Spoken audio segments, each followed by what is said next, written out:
The level of craze where I see for this movie, I never see am for my life before, because it has reached the peak of all levels of craze I have seen. What do you?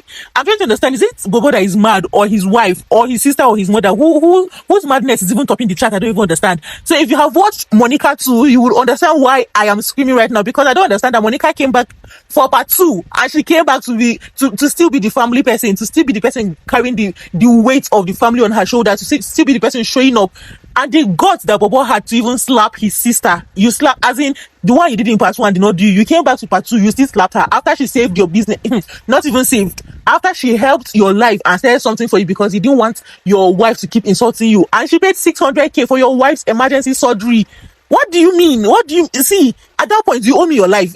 Everything you do revolves around me. You have me in mind when you do everything, because I am a stakeholder in your life. I saved your ass from all the dramas that would have would have befallen you.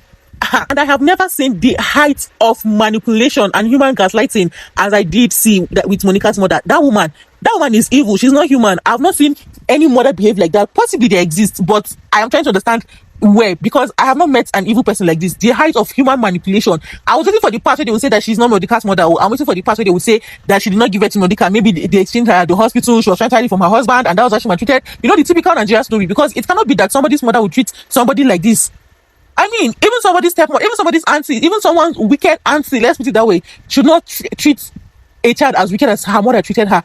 Oh my God. And the fact that her mother was collecting money for the surgery, and she was saying that the money is not enough. As Monica gave 100,000, and the mother was saying that 100,000 will not do anything, no, for somebody who brought nothing. See, but the height of human manipulation that happened in this movie, I am so glad that it ended the way it ended, because if Monica had stayed in that trenches with them, hey, who was it that said I would have haunted that mother in real life and gone for her, because her. Anyway, for me, rating this movie, I would rate it. Anyway, before I go into the rating, I would say that this movie is a solid, you never see me coming, because nobody could have predicted the storyline exactly. Anyway, I did in my previous video, and I said I was going to come back here and then we'll talk about it explicitly if my predictions were true. And yes, my predictions were true. I partly right. I said that at the end of the day, before she will even go, family problems will come for her again, and rightly so, it happened. Family problems with S came for her. Bobo came for his sister to forgive him, to help him, and to do all of that. So after giving him capital, using her shop, because you know people, they like to abuse access. If you give somebody one step now to step on you, the person wants to now tremble upon you completely to see how far you can survive the suffocation. And that was what Bobo wanted to do for his sister, because imagine carrying taking the shop from her and then using her front passage for his whatever phone accessories business, and then being entitled to it, especially that his wife with a long mouth. Hi. Anyway, and then another crazy person in this movie again is that her sister. But I like that the sister did not allow the mother to have her way. She gave them back to back. Do me, I do you. That was exactly what that sister did. She just told the mother that you will not manipulate me the same way you manipulated Monica. And she was very correct, because even Monica's siblings could see what the mother did. Monica's siblings it was clear as crystal. Everybody knew what Monica's mother was doing, except Monica's mother. You can understand, you can't even believe this irony, because what do you mean that upon all your human manipulation, wickedness, frustration, and extreme dependency on Monica, you thought that all the evil things that your daughter said to you was a lie? Anyway, I love the plot twist. I love how the movie happened, how part 2 came about, to the extent they said Monica just woke up from a dream. I mean, the person that wrote this movie did an excellent job. Let's give the person that. The comeback, the part 2, I was expecting to fall my hands, because I know the typical Nigerian movie where it is almost always difficult to produce a part 2 for a movie that initially had a part 1, and that was the storyline. So imagine them having to recreate a part 2 for this movie, and it came out this beautifully well for a script that was not there at the time the production of the part 1 was made. This is an excellent job, well done. And I give the person who wrote the script writer, I give that script writer an A. It was such a perfect job, well done. Well, I wouldn't say perfect job, I say a good job, well done, rather, right? And especially the way they said it's just stated that she woke up from a dream, that all the dream, the Canada, everything was a dream. Like, how did they even think of such an epic beginning that led us back to Monica's suffering?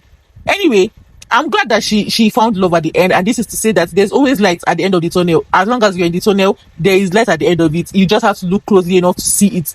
And I'm so glad that she found someone who actually saw her for who she is, who loved her for who she is, who saw her and felt like her experience makes him happier than he would have been in a normal lifetime experience. And it's so beautiful that he stood by her and he helped her reunite with her family. Before I conclude, you see that ending part where Monica's mother wanted to carry pen and paper and write lists for Monica's man. I want to say no go better for that Monica mama, but as Monica has forgiven her mother, I mean, who am I to say otherwise? But that woman in that movie, it no go better for her.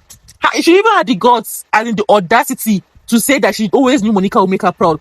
For someone who said that Monica's mates were having children, giving birth, getting married, and Monica wanted to go to Paris and all of that, just for the woman to now come back and say that she always knew Monica would make her proud. Why does she think that instead of her to seek forgiveness, she's coming with so much entitlement that Nami Monica mama, as money is involved now, Yuduma has always been obsessed with money. And then we'll not even talk about how she watched her husband suffer until his condition became unbearably treatable for, I don't even know the English to use, but she watched him suffer. She would count money, collect money from Chika, Abby, collect money from Chika, keep it and hide it from her husband. Never gave her husband the chance to even speak with Chika of a girl, and the girl who doesn't know how to call her father. It was just one kind. That woman is, I think, as an individual, as a human being, she's a wicked person. Not even as a mother, not even as a wife. As a human being, she's a wicked person, because she was never considerate of even her own husband. No, in fact, she's not even considerate of her own child. So why do I think she should be considerate of her own husband? And the fact that she was entitled to her children taking care of her at the end of the day, as what? Where did you sow that you want to reap? Anyway, this movie is a 10 over 10 over 10 over 10 over 10. I love it. And I really hope that now this will be the end of Monica for real. I don't want to see or hear anybody on the streets clamoring for another Monica again. We have seen the end of Monica. If Monica passes like this now, it will become action movie, it will become seasonal movie. Let the beauty of the movie remain as it is, bam, as we can see now, as it has ended now, as she has gotten married and we witnessed the marriage celebration. I don't want to now come and see the storyline extending to that, saying that she's in her husband's house, factory crashed, or the mother. I don't, let it end here. Stephanie, yeah. All right. Thank you so much for coming to my, I was about to say book review, my movie review. I will see you in another video. Au revoir. And yes, subscribe, like, and subscribe. So bye.